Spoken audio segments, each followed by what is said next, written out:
नमस्कार दोस्तों, आपका स्वागत है बुक्स डिवाइन विजन। ये चैनल वो दिव्य दृष्टिकोण को प्रकट करता है जो किताबों के माध्यम से हमारे जीवन में अद्वितीय रूप से उजागर हो सकता है। क्या आप जानते हैं कि आपका दिमाग कैसे काम करता है? आइए हम आपका बुलबुला फोड़ें, आप नहीं। यही कारण है कि यह आवश्यकता से अधिक आवश्यक है कि आप 12 सबसे आवश्यक चीजों को सीखने के लिए कुछ समय निकालें। मस्तिष्क नियम किसे पढ़ना चाहिए और क्यों? हालांकि यह पुस्तक तंत्रिका विज्ञानियों और मनोवैज्ञानिकों के लिए भी उपयुक्त है, फिर भी आम लोगों और छात्रों के लिए मस्तिष्क कैसे काम करता है, इस पर संभवतः ये सबसे लोकप्रिय विज्ञान पुस्तकों में से एक के रूप में सबसे अच्छा काम करती है। ये बहुत अच्छा होगा अगर सत्ता में बैठे लोग भी इसे पढ़ें। हमारी कक्षाएं और व्यावसायिक वातावरण कैसा दिखना चाहिए, इस पर मदीना के विचार हमें न केवल महान बल्कि क्रांतिकारी लगते हैं, यदि उनमें से कुछ ही वास्तविकता बन पाते। मैं एक अच्छा लड़का हूँ, लेकिन मैं एक क्रोधी वैज्ञानिक हूँ, जॉन मदीना ने ब्रेन रूल्स के परिचय में कहा है, जो विशेष रूप से सहकर्मी समीक्षित वैज्ञानिक अध्ययनों पर आधारित लागू रहस्योद्घाटन के साथ हमारे मस्तिष्क की शक्तियों का एक पाठक अनुकूलन मिशन है। उपरोक्त वाक्य वास्तव में इसी को संदर्भित करता है।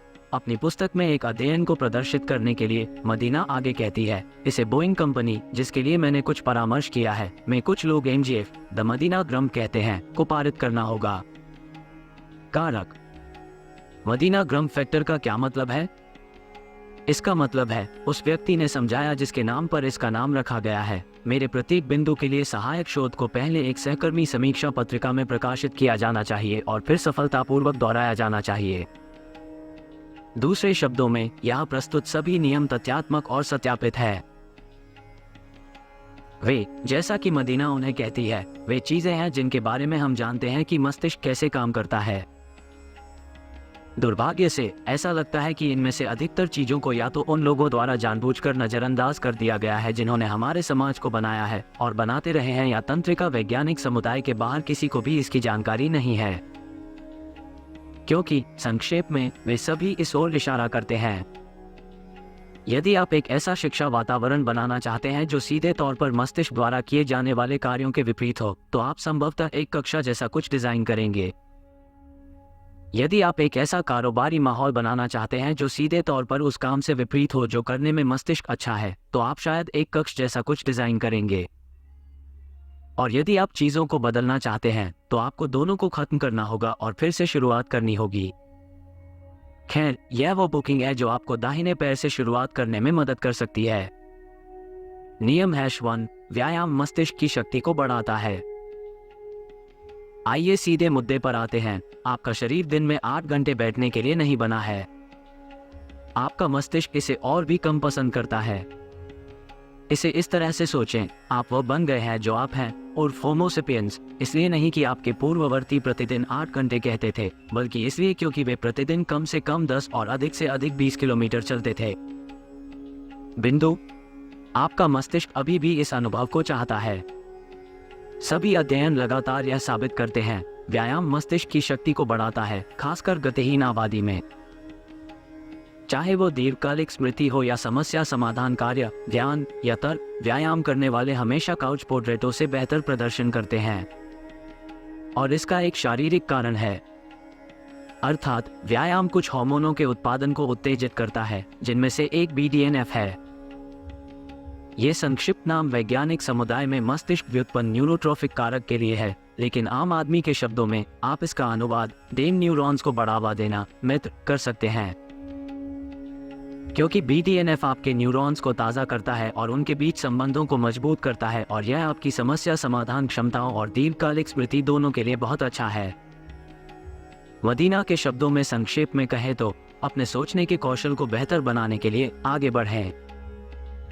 सप्ताह में केवल 2 बार एरोबिक व्यायाम आपके मनोभ्रंश के जोखिम को आधा कर देता है। नियम #2, मानव मस्तिष्क भी विकसित हुआ। अब ये ध्यान रखना महत्वपूर्ण है कि जब हम मस्तिष्क शब्द का उपयोग करते हैं, तो इसे बहुवचन में उपयोग करना लगभग अधिक उपयुक्त होता है, क्योंकि हमारी खोपड़ी के अंदर एक नहीं बल्कि 3 दिमाग होते हैं। सबसे पुराना छिपकली का मस्तिष्क है, जो लास वेगास की तरह जीवंत है और आपके शरीर के अधिकांश घरेलू कामों को नियंत्रित करता है, अर्थात सांस लेना, हृदय गति, सोना और जागना। दूसरा पैलियो स्तनधारी मस्तिष्क है, जो आपके अस्तित्व के लिए जिम्मेदार है, या जैसा कि कुछ वैज्ञानिक कहते हैं 4F: लड़ना, खिलाना, भागना और प्रजनन व्यवहार। अंत में तीसरा मानव मस्तिष्क है, जो सभी जटिल कार्यों के लिए जिम्मेदार है, जो विकास का शिखर है। अब हर कोई आपसे अपेक्षा करता है कि आपका मानव मस्तिष्क हर समय सक्रिय रहे। समस्या यह है कि अन्य दो मस्तिष्क अभी भी वही हैं। इनमें से अधिकांश नियम स्तनधारी मस्तिष्क से संबंधित है, जो हमारा एक बड़ा हिस्सा है और अभी भी इतना शक्तिशाली है कि इसे नजरअंदाज नहीं किया जा सकता। पाठ: जब तक हम विकसित होकर सेपियंस से कुछ अधिक नहीं बन जाते, हम अभी भी आंशिक रूप से जानवर ही हैं, और हमें इस तथ्य पर उचित प्रतिक्रिया देने की आवश्यकता है। नियम #3: प्रत्येक मस्तिष्क अलग तरह से जुड़ा हुआ है। मस्तिष्क भले ही ऐतिहासिक रूप से मनुष्यों में एक प्रजाति के रूप में विकसित हुआ हो, लेकिन यह हम में से प्रत्येक के अंदर भी लगातार विकसित हो रहा है। ठीक है, एक तरह से। मदीना लिखती है, आप जीवन में क्या करते हैं और सीखते हैं, ये शारीरिक रूप से आपके मस्तिष्क को बदलता है। ये सचमुच इसे फिर से तार देता है। अपने मस्तिष्क को एक खाली मानचित्र के रूप में सोचें जिसमें कोई सड़क नहीं है। कमोबेश सभी मनुष्य एक ही खाका, समान स्थान और स्थान, एक ही मील के पत्थर साझा करते हैं, लेकिन कोई भी दो मनुष्य मानचित्र पर समान सटीक सड़कें बनाकर इन्हें नहीं जोड़ते हैं। दूसरे शब्दों में, किसी भी दो लोगों का दिमाग एक ही जानकारी को एक ही स्थान पर एक ही तरीके से संग्रहित नहीं करता है। यह वायरिंग है, मस्तिष्क के विभिन्न क्षेत्रों को जोड़ती है, जो गुणी पियानो वादक बनाती है, और यह वायरिंग है जो कुछ लोगों को शतरंज में इतना महान बनने में मदद करती है। हालांकि वायरिंग भी वह कारण है जिसके कारण कुछ लोग IQ परीक्षणों में उच्च अंक प्राप्त करते हैं और अन्य नहीं। मदीना लिखती है, हमारे पास बुद्धिमान होने के बहुत सारे तरीके हैं, जिनमें से कई IQ परीक्षणों में दिखाई नहीं देते हैं। नियम #4: हम उबाऊ चीजों पर ध्यान नहीं देते। जब ध्यान देने की बात आती है, तो सीधे शब्दों में कहें तो आपका मस्तिष्क एक साथ कई काम करने के लिए पर्याप्त रूप से विकसित नहीं होता है। इसलिए भले ही आप गाड़ी चलाते समय अपने सेल फोन पर बात करने की कोशिश करते हैं, लेकिन सच्चाई ये है कि आपका मस्तिष्क लगातार दोनों के बीच स्विच ऑन और ऑफ करता रहता है। जब आप सोचते हैं कि आप मल्टीटास्किंग कर रहे हैं, तो वास्तव में आपके मस्तिष्क के अंदर क्या होता है वह एक से अधिक असाइनमेंट के बीच अव्यवस्थित सिंगल टास्किंग है। एक साथ कई काम करना वस्तुतः असंभव है। मस्तिष्क का ध्यान स्पॉटलाइट एक समय में केवल एक ही चीज पर केंद्रित हो सकता है। इसके अलावा, जैसा कि आप अपने जीवन में अब तक देखे गए प्रत्येक पावरपॉइंट प्रेजेंटेशन से अच्छी तरह से जानते हैं, आपके लिए किसी भी चीज पर 10 मिनट से अधिक ध्यान देना असंभव है। इसलिए यदि आप अपने दर्शकों का ध्यान बनाए रखना चाहते हैं, तो कुछ ऐसा करें जिससे 9 मिनट और 59 सेकंड पर उनकी भावनाएं जागृत हो जाएं। नियम #5: याद रखने के लिए दोहराएं। रोमनों की एक अच्छी कहावत थी, रिपिटिटिव मैटर स्टुडियोरम एस्ट। दोहराव सीखने की जननी है। क्यों? क्योंकि जब आपका मस्तिष्क चीजों को याद रखने की कोशिश करता है, तो वह बिल्कुल इसी तरह काम करता है। ये पहले उन्हें एनकोड करता है और फिर उन्हें संग्रहित करता है। हालांकि जब तक आप जानकारी को बार बार डिकोड करने का प्रयास नहीं करते, आपका मस्तिष्क कोड भूल जाता है और इस प्रकार आप जानकारी भूल जाते हैं। यही कारण है कि कभी कभी आप जिस चीज में रुचि रखते हैं, उसके परिवेश या आसपास की जानकारी को पुनः प्रस्तुत करने के बाद आपको अचानक कोई ऐसी चीज याद आ सकती है जिसे आप भूल गए थे। आरंभिक एनकोडिंग जितनी अधिक विस्तृत होगी, आपको जानकारी उतनी ही अधिक देर तक याद रहेगी। जितनी अधिक बार आप संग्रहित जानकारी को देखेंगे, उतनी ही अधिक संभावना है कि यह आपकी दीर्घकालिक स्मृति का हिस्सा बन जाएगी। जो हमें नियम #6 पर लाता है। नियम #6: दोहराना याद रखें। जॉन मैडिने कहते हैं, ज्यादातर यादें मिनटों में गायब हो जाती हैं, लेकिन जो नाजुक दौर से बच जाती हैं वे समय के साथ मजबूत हो जाती हैं। दीर्घकालिक यादें हिप्पोकैम्पस और कॉर्टेक्स के बीच दो तरफा बातचीत में बनती हैं, जब तक कि हिप्पोकैम्पस कनेक्शन तोड़ नहीं देता और स्मृति कॉर्टेक्स में स्थिर नहीं हो जाती, जिसमें वर्षों लग सकते हैं।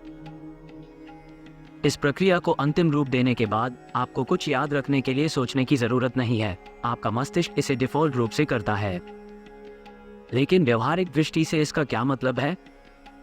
सीधे शब्दों में कहें तो इसका मतलब है कि भविष्य के स्कूलों को होमवर्क पूरी तरह खत्म कर देना चाहिए और इसके बजाय समीक्षा छुट्टियां शुरू करने पर ध्यान केंद्रित करना चाहिए।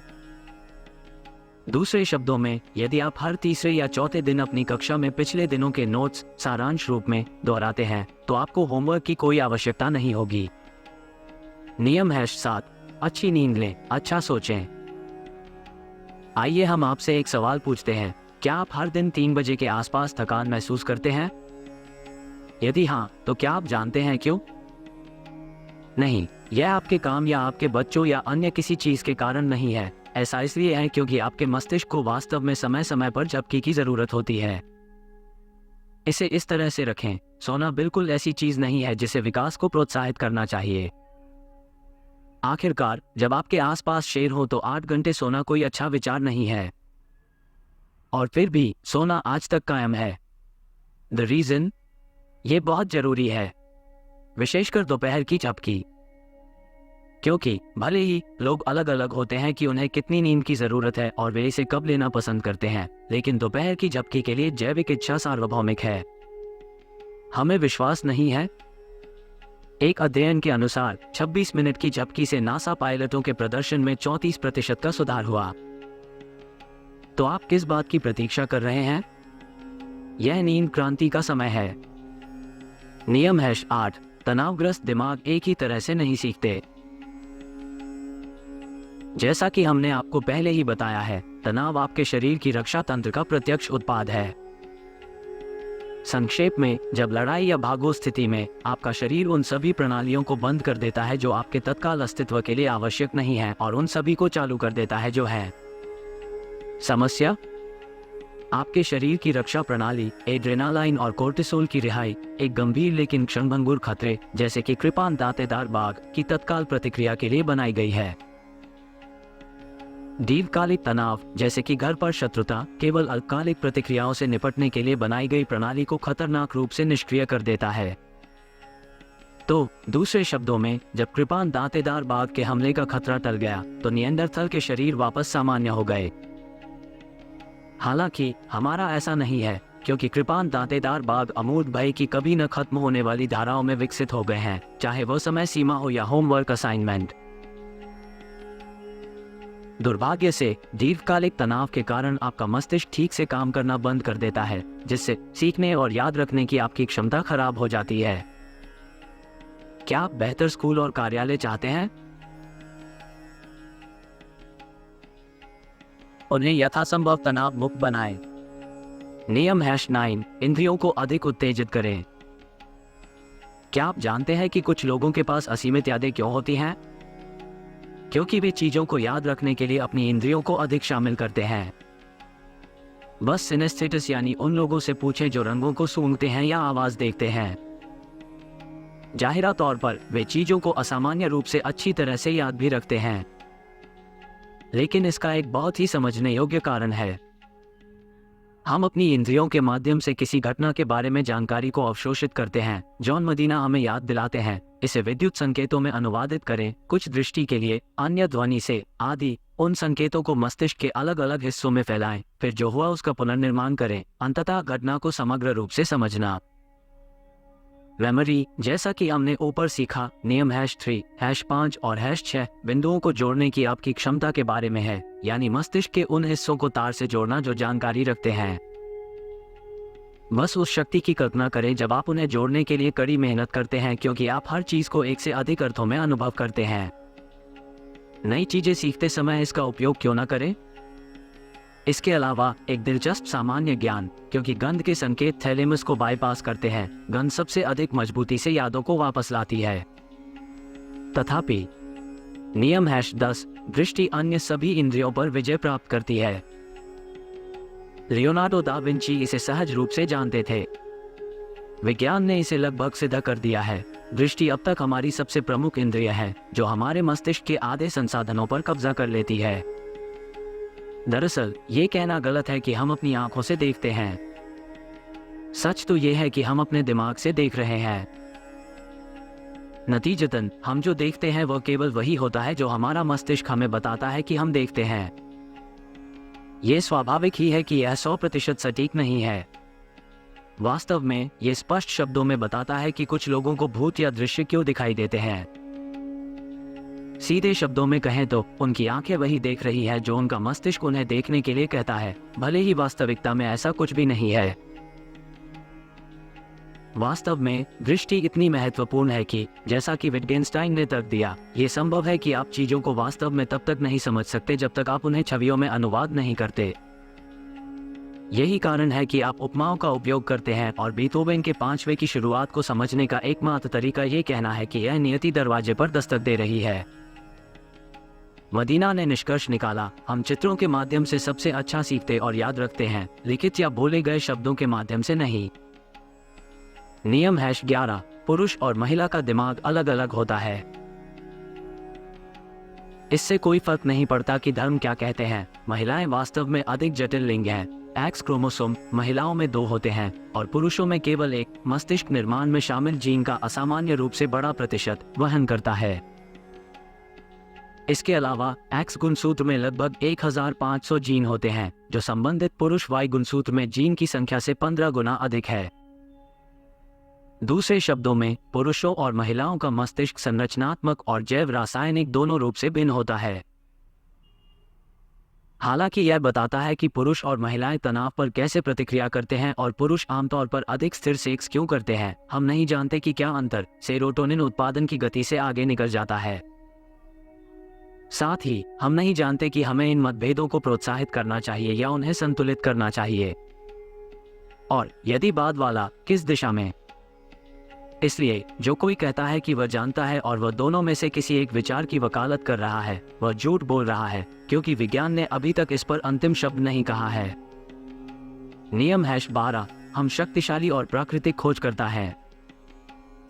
यदि आप कुछ देर के लिए किसी बच्चे का निरीक्षण करते हैं, तो आप तुरंत समझ जाएंगे कि हम नई चीजें सीखने के लिए विकसित हुए हैं, पर्यावरण के प्रति निष्क्रिय प्रतिक्रिया से नहीं, बल्कि अवलोकन, परिकल्पना, प्रयोग और निष्कर्ष के माध्यम से सक्रिय परीक्षण से। दूसरे शब्दों में, आप एक परिकल्पना प्रस्तुत करते हैं, शेर महान प्राणी है, फिर उसमें त्रुटियों की तलाश करते हैं, वाह वह रूप थोड़ा खतरनाक है, और फिर आपके मस्तिष्क का दूसरा हिस्सा आपको बताता है कि आपको बदलने की जरूरत है। यदि आप इस ग्रह पर जीवित रहना चाहते हैं तो आपका व्यवहार बेहतर होगा कि आप दौड़ें। बड़ी खुशखबरी, मदीना कहती हैं, हमारे वयस्क मस्तिष्क के कुछ हिस्से एक बच्चे के मस्तिष्क की तरह लचीले रहते हैं। हाँ, इसका वही मतलब है जो आप सोचते हैं। आप न्यूरॉन्स बना सकते हैं और जीवन भर नई चीजें सीख सकते हैं। चूंकि आप ये सारांश पढ़ रहे हैं, आप वास्तव में अभी वही कर रहे हैं। तो दोस्तों, आपको आज का हमारा ये बुक समरी कैसा लगा, नीचे कमेंट करके जरूर बताएं और इस बुक समरी को अपने दोस्तों के साथ शेयर जरूर करें। इस पुस्तक संक्षेप के साथ मैं आपका धन्यवाद करता हूं कि आपने बुक्स डिवाइन विजन पर हमारे साथ समय बिताया। यदि आपको ये पुस्तक संक्षेप पसंद आया हो तो कृपया हमारे चैनल को सब्सक्राइब करना न भूलें, ताकि आप हमारे आने वाले वीडियो को भी देख सकें। अगर आपके पास किसी खास पुस्तक के संक्षेप का अनुरोध है तो कृपया हमें नीचे कमेंट में बताएं, हम उसे आपके लिए तैयार करेंगे।